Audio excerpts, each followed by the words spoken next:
सोचिए वह पल जब महीनों की कड़ी ट्रेनिंग के बाद एक युवा कैडेट भारतीय सेना का अधिकारी बनता है, जब कदमताल की गूंज पूरे मैदान में गूंजती है और तिरंगे के सामने देश सेवा की शपथ ली जाती है। ऐसा ही गौरवशाली और भावुक पल बिहार में गया में देखने को मिला, जहां स्थित ऑफिसर ट्रेनिंग एकेडमी गया में 28वीं पासिंग आउट परेड का भव्य आयोजन किया गया। इस ऐतिहासिक समारोह में कुल 281 जेंटलमैन और लेडी कैंडिडेट्स ने भारतीय सेना के अधिकारी के रूप में अपने नए जीवन की शुरुआत की। परेड के दौरान कैंडिडेट्स ने शानदार अनुशासन और जोश का प्रदर्शन किया और इसके बाद आयोजित पिपिंग सेरेमनी में उनके कंधों पर अधिकारी बनने का गौरवशाली सितारा सजाया गया। दरअसल इस क्षण व केवल इन कैंडिडेट्स के लिए बल्कि उनके परिवारों और पूरे देश के लिए गर्व से भरा हुआ था। ये क्षण इस पासिंग आउट परेड में short service commission technical entry के 64 कोर्स के 253 पुरुष कैंडिडेट्स और 35वें कोर्स की 28 महिला कैंडिडेट्स ने सफलतापूर्वक प्रशिक्षण पूरा किया और अब वे आधिकारिक रूप से इंडियन आर्मी का हिस्सा बन गए हैं।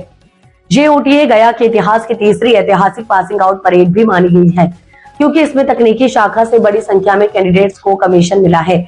इन युवा अधिकारियों ने महीनों तक कठिन प्रशिक्षण और प्रशासन का पालन करते हुए अपनी क्षमता को साबित किया और अब वे देश की सीमाओं की रक्षा के लिए तैयार हैं। इस परेड के दौरान मैदान में मौजूद हर व्यक्ति के चेहरे पर गर्व और उत्साह साफ दिखाई दे रहा है।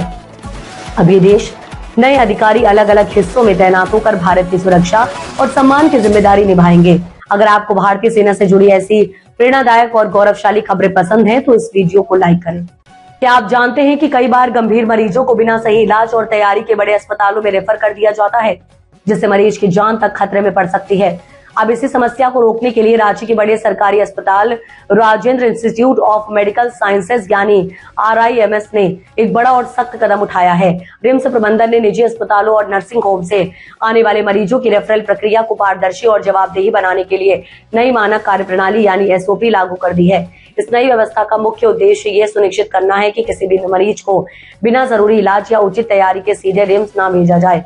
दरअसल आंकड़े बताते हैं कि रिम्स में आने वाले लगभग 40% मरीज निजी अस्पतालों से रेफर होकर जाते हैं। इनमें से ज्यादातर मरीज शाम 5 बजे से रात 9 बजे से बीच भेजे जाते हैं। इमरजेंसी विभाग के आंकड़ों के अनुसार दिसंबर महीने में कुल 5,994 मरीज इमरजेंसी में पहुंचे थे, जिनमें करीब 1200 मरीज वेंटिलेटर सपोर्ट पर थे। वहीं जनवरी में 6,038 मरीज इमरजेंसी में आए थे, जिनमें 1,328 मरीज वेंटिलेटर पर थे। इन आंकड़ों से साफ है कि रिम्स पर गंभीर मरीजों का कितना बड़ा दबाव रहता है।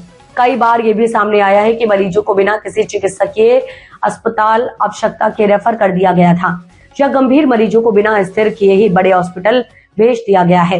रिम्स प्रशासन ने सभी निजी स्वास्थ्य संस्थानों से अपील की है कि वे मरीजों के हित को सर्वोच्च प्राथमिकता दें और नई SOP का पूरी तरह पालन करें।